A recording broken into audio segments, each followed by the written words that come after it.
ما شما زنونه میگن که کار میفرمین، نون بیار، چای بیار، افقاد بیار، خب میشینه. زن بیچاره میبره تصور کنید که مرد باشد. امروز کاش که زنهای ما شما حجاب درست داشته شد.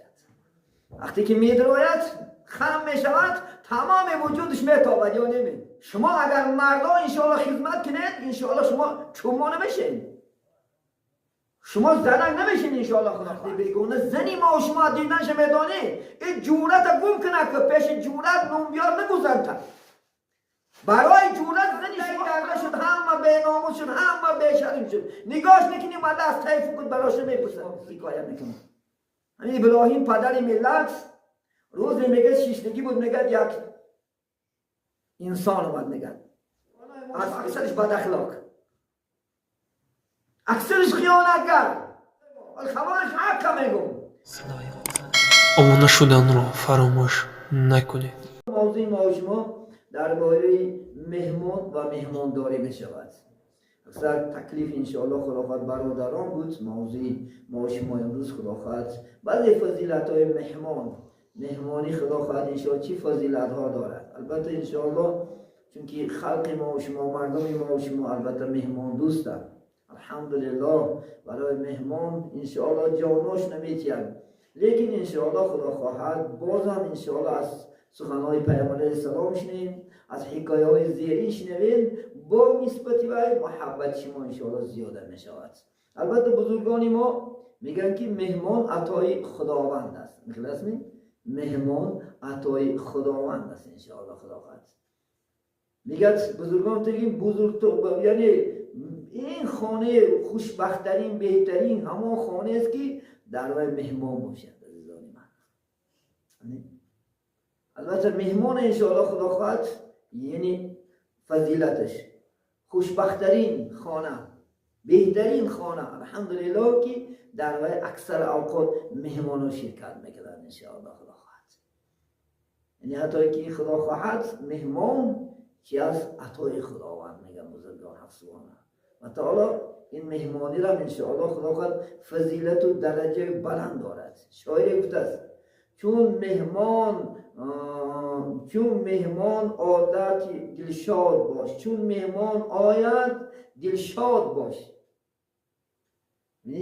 زی هر بند و غم چی آزاد باش. وقتی که میگه اگر مهمان خونه بیاد شادی کنید، خرسند شیم که خونه ما و شما چی میارد انشاءالله بخت میارد. میدونید من 124,000 زیاده پیغمبر گذشتگی است. یکی پیغمبران حضرت ابراهیم علیه السلام ابوالضیف میگن، پدر مهمانان. همین ابراهیم خلیل الحمدلله به مهمان طعام نمیخوردیم، لازم باشد سودکام میستادیم تا اینکه یک آدم میکفتیم که یک مهمان که چیکار کنم افقاد خورم. برای من ابوالضیف یعنی پدر مهمانان انشاءالله الحمدلله ابراهیم علیه السلام. حتی خوش میگه و ما تغدیت و ما تعشیت الا بالضیف، یعنی من روزانه طعام نخوردم، شبانه طعام نخوردم مگرم با همراهی مهمان که دی الحمدلله یک جا طعام میخوردم. این چی است؟ انشاءالله پدر ملت ما و شما، هم پدر ملت هم پدر مهمان ها الحمدلله چی دارد خدا خواهد انشاءالله تاریخ نامش موندگی است. از چی؟ مهمان نوازیشون، از مهمان حرمت کردن، با مهمان یک جا طعام خوردن شو در دنیا نام شو چی موند؟ پدر مهمانان الحمدلله موند. برای نام شما هم انشاءالله خدا خواهد چیکار کنیم؟ آرزو کنیم که بدهی که خاندان ما و شما مهمان بیاید. پیغمبر روز چی گفتن؟ محمد صلی الله علیه و کسی که ایمان دارد به خدا و ایمان دارد به روز قیامت که روز قیامت آمدنی است، نزد الله جواب دادن است، باید که گفتن مهمان حرمت کنند. مهمان حرمت کردنش مثل حرمت چی است؟ الله و پیغمبر است. عزیزان من مثل همون باید ما هم مهمانش کنیم انشاءالله حرمت کنیم. ای برادر مهمان را نیک دار میگه شاعر، هست مهمان از عطای کرد و کار. این برادر میگه مهمان حرمتی که این مهمان از عطای خدا سبحانه و تعالی است. مهمان روزی آورد، روزی میارد میگن مهمان برای خودش فیض برکات در خاندان ما و شما میآورده است، بس گناه میزبان را میبرد.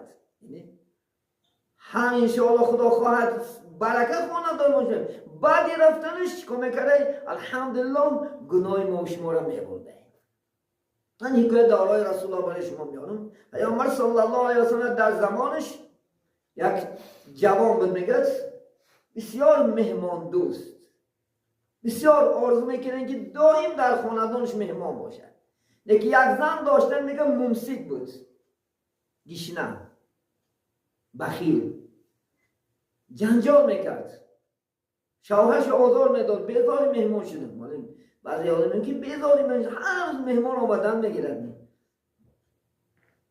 پیش رسول الله صلی الله علیه و سلم تا شکایت کردم، گفتن یا محمد صلی الله علیه و سلم، من همسر دارم، من آرزو دارم که هر روز خاندان ما مهمان بیاید، لکن همسرم ممسک است، همسرم جنجال میکند، یگان رهش است.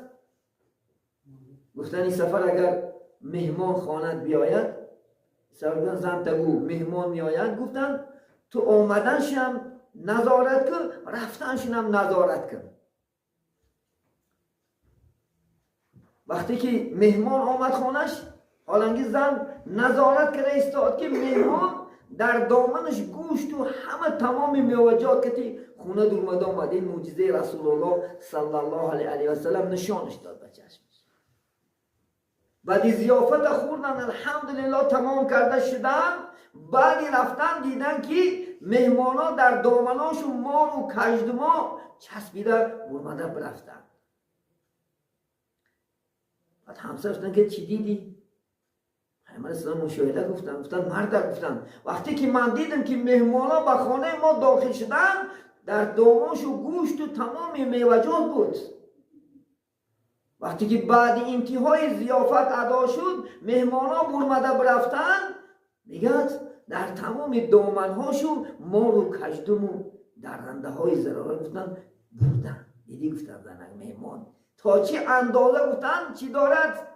الحمدلله فضیلت دارد. گفتن وقتی که مهمان انشاءالله می آید گفتن چقدر خیر و برکات می آید، در وقتی رفتن چقدر زیانات و زحمت ها را از خاندان ما و شما دور میکنن. این واقعا رسول الله صلی الله علیه و سلم خبر دادن که همسر بودن همین سدید است. بعد همین میگه همسرش هم آرزو میکرد که دائم چی باشد؟ در خاندان ما مهمان باشد. این نزدان ما مهمان تا چی اندازه انشاءالله خدا خواهد چی دارد؟ درجات دارد، مکافات ها دارد. الحمدلله مهمان انشاءالله برکات می آید. زیان و زحمت شما را گفتی رسول الله صلی الله علیه و سلم انشاءالله از بین میبرد. ببینید برای ما شما هم دائم آرزو کنیم که الله سبحانه و تعالی چیکار کند؟ در خاندان ما شما الحمدلله مهمان بیارد انشاءالله. دائم مهمان باشیم، خاندان ما شما مهمان نواز باشد الحمدلله. یکشن مسئله ها هست درباره مهمان. وقتی که مهمان می آید میگن یکم انشاءالله خدا خواهد چیکار کنیم؟ ما شما جای خوب نامناسبش بدیم. دویم نیت های خوب کنیم انشاءالله خدا خواهد. نیت های خوب کنیم مهمان را کنیم با یک چهره کشاده. حتی میگه در نزد مهمان زن و شوهر جنجال نکن.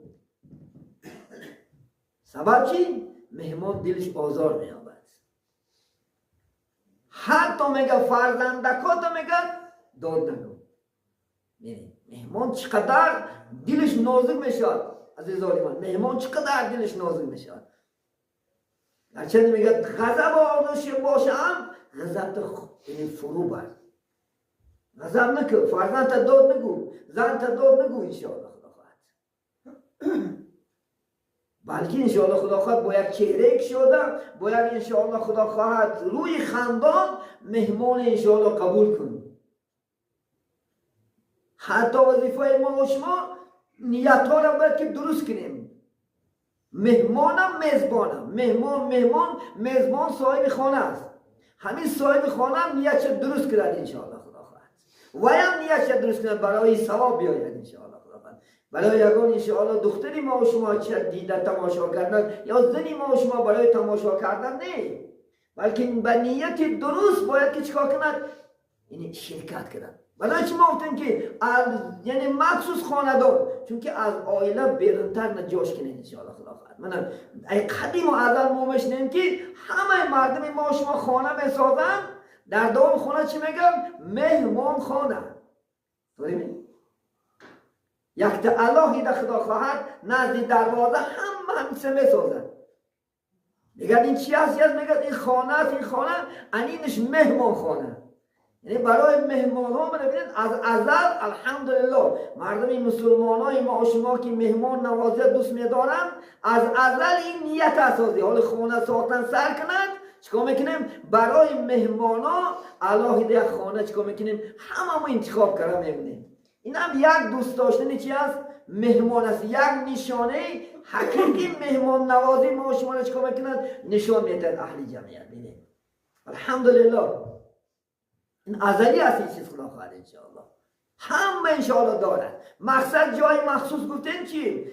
چونکی خدا خواهد الهی در جا باشد. چونکی زنهای شما گاه ها سر لیج میبراید، گاه ها دخترهای شما سر لیج میشود. من یک مسئله مهم در اینجا بکشم. حضرت عمر رضی الله تعالی عنه یکی خلیفه رسول الله جانشین پیامبر صلی الله علیه وسلم الحمدلله بعد رفات رسول الله دویم انشاءالله خدا خواهد پادشاهی روی دنیا در مسلمان ها که شدن حضرت عمر شدن. بعد ابوبکر صدیق رضی الله تعالی عنه حضرت عمر رضی الله تعالی عنه بالای تخت بردن. لیکن خودشو چی بدن؟ پرزیدنت بدن. وقتا که خانهشو مهمان میومدن حضرت عمر رضی الله تعالی عنه راست میستادن خدمت میکردن. پادشاه ناشن پرزیدنت ببینید خدمت میکردن. میگن میپرسن که برای چی عمر شما نمیشینید؟ من گفتن از رسول الله صلی الله علیه و سلم شنیدم که پیغمبر صلی الله علیه و سلم گفتن که وقتی که مهمان خاندان شما بیاید فرشته‌ها راست ایستاده خدمت میکردن. من ناموس میکنم که فرشته‌ها راست ایستاده خدمت کنن و من بشینم. این سخنی مبارکی حضرت عمر رضی الله تعالی عنه است. این نازکی مسئله برای ما شما چی است؟ نازکی مسئله. اگر مهمان بیاید ما شما زنمون میگن که کار میفرمایید، نون بیار، چای بیار، افقاد بیار، خب نمیشه. زن بیچاره میبراید تصور کنید که مرد باشد. این کاش که زنهای ما شما حجاب درست داشته باشد. وقتی که میدراید خم میشود تمام وجودش میتابد یا نمی. عیب است. شما اگر مردا انشاءالله خدمت کنید انشاءالله شما چما نمیشین، شما زنک نمیشین انشاءالله خدا خواهد. شما حمایه زنها و دخترات نکنید. خودت خیلی انشاءالله زن تا بگو همین نزد دروازه آوردید تق تق کن تا چای امون من نگیرمش نمیشم. یا مردک افقات اگه گو برمده خیدم 3 متر بیرون برمدی افقات گرفته دور مده چی میشه؟ لیکن مرد بیگانه زنی ما و شما دیدنش میدانه این جورت گم کنه که پیش جورت نومیار نگذارد. برای جورت زنی شما حرام است عزیزانی من. حتی زنی من برای احکام حرام است. من احکام داملا باشد دادر قاری باشد برای دادر و احکام من زنی من حرام است شیشتنش در پیش حتی دادر و احکام صحبت کردنش حرام است. اسلام همین از نقطه چون برای چی حرام است؟ من دخترام حرام نیست پیش احکام داشتنم پیش دادرم داشتن نه که زنم حرام است. بعدی من مردن میتونم 4 اکا و دادر من کدامش بخواد زنی من گفته حیات بردن حق داره نه که دخترام ابدی حرام است. این جوره هم همین است عزیزانی من. این جوره حرام است دو زنی شما را تماشا کردنش. این سکن هم میبد انشاءالله این اسلام است عزیزانی من. اسلام همین است. مهمان من تختکل بیارش وقتی گدرار نیست میبایی چی فرقش؟ بیگانه است. زن عورت است میگه النساء عورتون. زنها عزیزان من عورت هستند. زنای کلام میزنیم خیلی کوچه بعدش حجاب میکنه، در خونه یگانش حجاب ندارد. با بیاری افخار بیار با نام بیار پیشیم تمامی وجودش تماشا میکنن. گناه نیستیم عزیزانی من، تصور کنید. از الله ترسین. اما این طرف مهمون بیاید این آواز که خودت بلا بیار خدا خواهد 10 متر رفته نان و 10 متر رفته 2 بار چای بیاری خدا خواهد که همجا کم نمیشود. که روز قیامت مسئولیتی دارد عزیزانی من. از الله خدا خواهد میکنیم. ولی این مهمان که اومد خدا تو خسته خدمت کنیم. مهمان اومد انشاءالله خدمت بجا بیارید خدا خواهد. یا زن باشد شما حق نداری پیش وی رفته شیشتن، شما حق نداری خدا خواهد باید دیدن. زنی بیگانه درست نیست. یا اینکه مهمان زنه که من عبی ذاتی رفته پیش وی خدا خواهد دیدن تو شرط نیست شما باید این بکر تو. یا مردم زنتون بگم زنه اگر این طرف همین خیل حکم اگر حتی نباشی شما در خانه زن حق ندارد مرد بیگانه را دیدن، حق ندارد. باید که انشاءالله خدا خواهد در اون باید که مردک نیست خدا خواهد 1 ساعت بعد بیاید کار دست می آید یا 2 ساعت بعد می آید. ممکن نیست زنی مرد بیگانه را زنی شما در خانه دراده شمونه حق ندارد عزیزانی من. حکم شرعی همین است. و شما سوال پیدا شدش ممکن این زمانا در کوچه ها میبینیم خیلی کوچه بادا کوچه بادا لیکن دایره خاناتون عقد اسلام کنید. های کوچه که دایی درده شد همه به ناموس شد همه به شرم شد. نگاش نکنی اومده از تایی فکر براش میپرسد زکی گفتن که در دایره خانه اقلا اسلام برپا کنیم. الحمدلله ما شما کنیم انشاءالله خدا خواهد سیکن تأثیر میکند. همسیب با همسیب حرام است عزیزانی من. حالی بعد جوانای 10 و 11 خونه سلام کرده سودش دستی و قپیدنش حرام است عزیزانی من. روز قیامت الله سبحانه و تعالی دستای بیگانه زنان را قپیدگیت نه همه تا میخوای آتشی که میخواد میکنه دستات. این چی است؟ این همین انشاءالله خدا خواهد زینا فرزنداش است. از قپیدن از خدا خواهد دست درازی کردن زینا با وجود می آید. آخر عاقبت زینا نباید دست میزنی. سه که دستش میکپی، سه که آرویش میکپی، سه که بر روش میکپی انشاءالله. سه که بعد آخر چی میشه؟ زینا با وجود می آید. این فرزندای زینا است. از خدا بترسن انشاءالله خدا خواهد. مهمان آمد انشاءالله خدامون چیکار کنیم؟ خدمت کنیم. مهمان گرچه کافر باشدم حرمت چه بجا بیاری عزیزانی من. مهمان و مسلمان است می کافر است که انشاءالله خدا خواهد فرقی ندارد. شاید چی میگد؟ مهمان را ای پسر اعزاز کن گر بود کافر بر او در باز کن. میگه پسر میگه مهمان وقتی خانه می آید حرمت چه بجا بیار، اعزاز چه بجا بیار، گرچه کافر باشدم دروازه تکشا. ای کافر گفته شما حق ندارید از سرزنش کنید. سخنی بعد گفتن میگن خطاست مؤمن و کافر بنده خداست. عزیزان من اکثر جوانان در شهرهای روس هستن و بعد خانات و مهمانا بیاین کافر باشدن خدا خواهد مهمانیش بجا بیار نوازش بکن انشاءالله خدا خواهد. من یک روایت در حضرت خدا خواهد انشاءالله ابراهیم برای شما حکایت میکنم. همین ابراهیم پدر ملت روز میگه شیشتگی بود میگه یک انسان اومد میگه اسب کتی اومد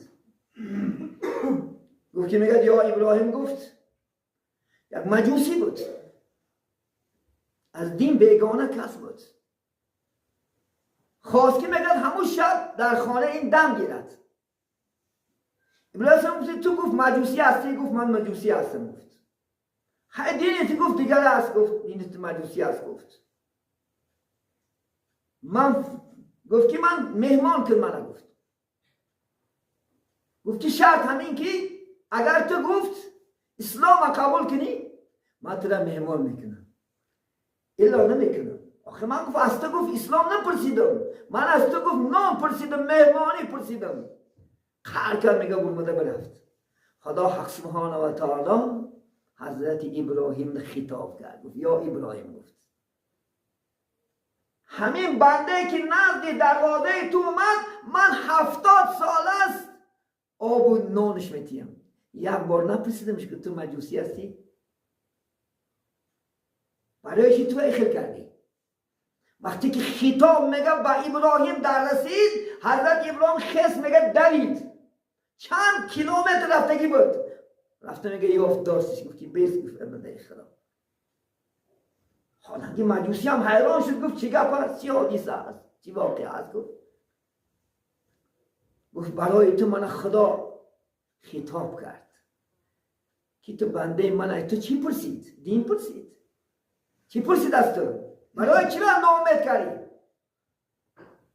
میگه دم خیلی از شطور فرمدو پیشید با ابراهیم ده، گفت جانم فدای همون خدای مهربان که برای یک من کافر، یک من بدید، تو را همه قدر خطابت کنم. بگو. گفت اشهد ان لا اله الا الله ابراهیم خلیل الله، گفت ایمان آورد. بینید من بچه های ما شما در شهرهای روس امروز اکثر در شهر روس است، البته همون خاندان ها حرمت کنن انشاءالله خدا خواهد، همون خاندان ها عزت چه بجا بیارن، خانه میشمی افکار میکنن، یک کاسه افکار اشتیان انشاءالله خدا خواهد، یک بریده نان اشتیان مرد شوند، شاید ویها مردی ما مسلمان ها را دیده ایمان بیارن، میارن ایمان. یکی ما همین کار را نکنه ساده، بچه های ما و شما برعکس که ساده است، نه بلا زنش نه تجاوز دارد، نه بلا دختراش نه تجاوز دارد، پولت یاد، مالت یاد، جات یاد، خونت یاد. این نونکوری نیست؟ یا نیست می؟ اگر ما و شما مسلمان ها رفته همونجا حقیقی اسلام زندگی کن، حالی نیمی خدا خواهد رسی ایمان میآورد. افسوس، صدها افسوس. جوانای ما شما اکثرش بد اخلاق، اکثرش خیانتگر. حال خبر میشن از صحبتای ما، من حق میگم در کار باشه انشاءالله خدا خواهد فکت ها است که خدا خواهد فکت شکره در اینترنت ها میپردم چی حادثه ها صادر کرده. تصور که همون یک وروس اومد اینجا زندگی کرد، تصور که خدا همون جای باید نمون آمد زنی من را تجاوز کرد، دختری من را تجاوز کرد، میفارم همونجا موشک دارد، چهره خودش هم غرور دارد. اکثر جوانان که 16 سال خفه نشه همش نمی چیز است، آخی خیانت دارد، پول شد دست از مال شد، دختر شدن، آخر عاقبت میکشه میپردید. من چهره خودش غرور دارد، چهره به انسانه برم اولا کافش بودن رو بهترش نگی نیست بر. باید که ما شما چنان رفتار و گفتار کنیم که وایها به اسلام نزدیک شوند، نفرت نکنند این اسلام. یک تا خطای ما فقط بالا اسلام نامزد است، میگه نه مسلمان ها، نمیگه که همون فلان چی نه. بینه روز دشمن ها اسلام یک تاش خطا کند همون خطاش حساب میکند خلاص، نه که یک خطای مسلمان فقط مسلمانی میگه اسلام در ضرر آورده سادم خلاص. ما شما اسلام نمینست. خدا نگه دارد عزیزان من، از الله انشاءالله ترسن، انشاءالله این معرضه امروز بیگانی میبرد خدا خواهد یوتیوب بدن، از خدا ترسن. ما شما میگم حلال کار میکنم، حلال مهنت میکنم، از همینجا خدا خواهد 100 تا دعا گرفته میراد، 100 دعا میگیرد، نه پیر میموند، نه یاش میموند، نه مسجد میموند. ها چی گفت سفر داریم داماد جان، یک دعا کن خدا کارمون برکتیه، کسبمون برکتیه، عمرمون برکتیه، یک کاری خوب و مناسب بینن. همش در دست انسان است. اگر راست باشی انشاءالله خدا خواهد همونجا رفته گناه نکن که خدا میتید. خدا کیا دوست میدارد؟ آدمانی انشاءالله پرهیزکار تقواگارن، همونجا خدا دولت نمیتیه، برکت نمیتیه. وقتی که ناباب شدی راه فساد برفتی و میتکن، خدا تا بندم هم نمیگد انشاءالله گناهکار باشی. البته مصیبت بالای مصیبت مدار میگیره. همین ما و شما رفتاران و گفتاران نسبتی دیگر برادران خوب کنیم انشاءالله خدا. کاری کنیم که مثل پیغمبر وای ها رفتاری ما و شما دیگه ایمان بیارن. من پیغمبر صلی الله علیه و سلم بینید در بازار رسول الله صلی الله علیه و سلم بازار نه برمد یک بازار که در بازار یک کمپیر بیچاره 70 ساله یهودی زن یک قابچه آرد 20 کیلو آرد روی زمین کشاکه بوده است زورش ندسته که پیشش کنن. رسول الله صلی الله علیه و سلم دریده گرفتن پیشش کردن. گفتن مادر جان کجا رفته ساده؟ مادرش گفتن بچه من خانه رفتستم. پیشش کرد رسول الله قطعی صحبت کرد تا خانهش نبردن. گفتن کجا نمون؟ بچه من اینجا نمونش. گفتن بسیار بچه خوب بوده. گفتن من تا حال یک کسی یاردم نکرد نیکی تو یاردم کردی. بسیار بچه خوب، بسیار بچه با اخلاق بوده. لیکن من یک نصیحت میکنم. بچه جان گوش که گفت گفت چی نصیحت میکنی مادر؟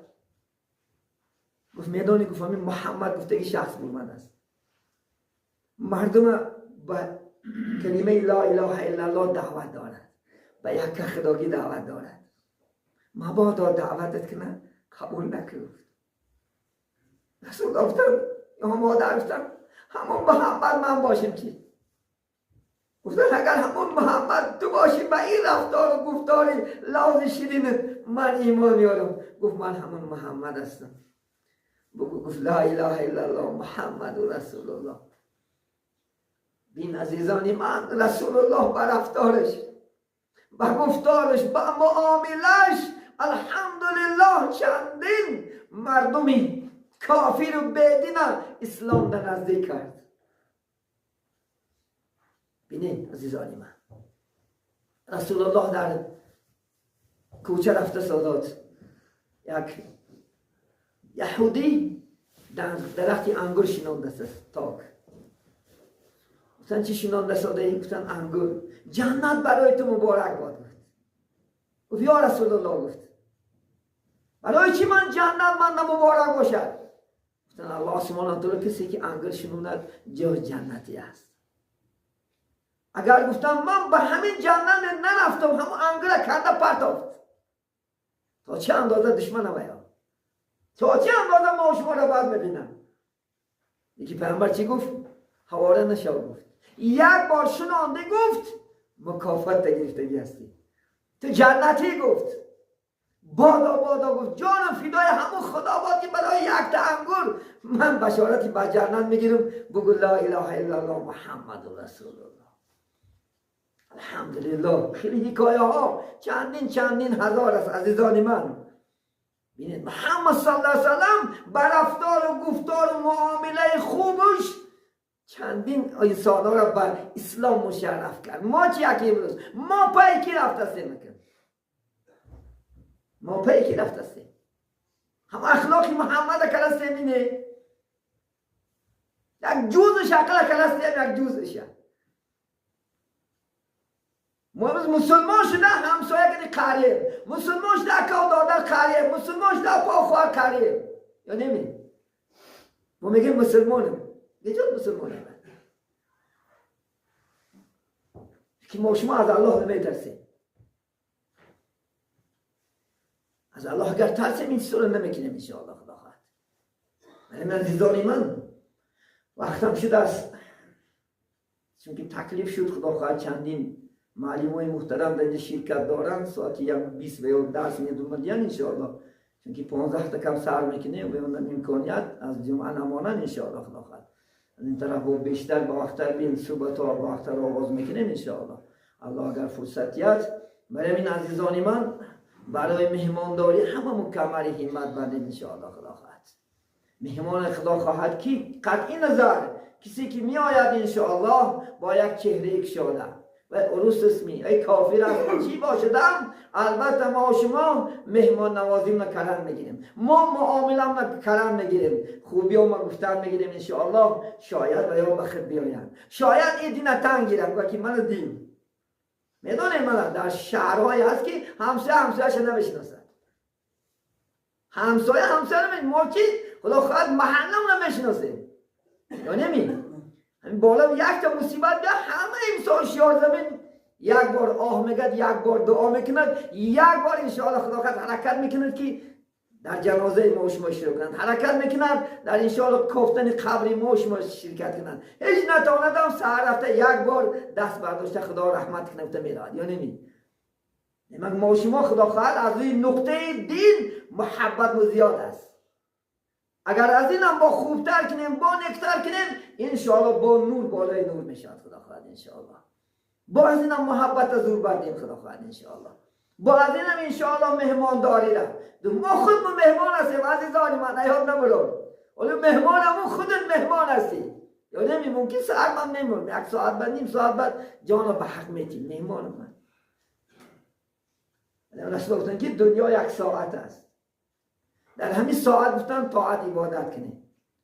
اصحاب پرسیدن که یا رسول الله چقدر دنیا یک ساعت است؟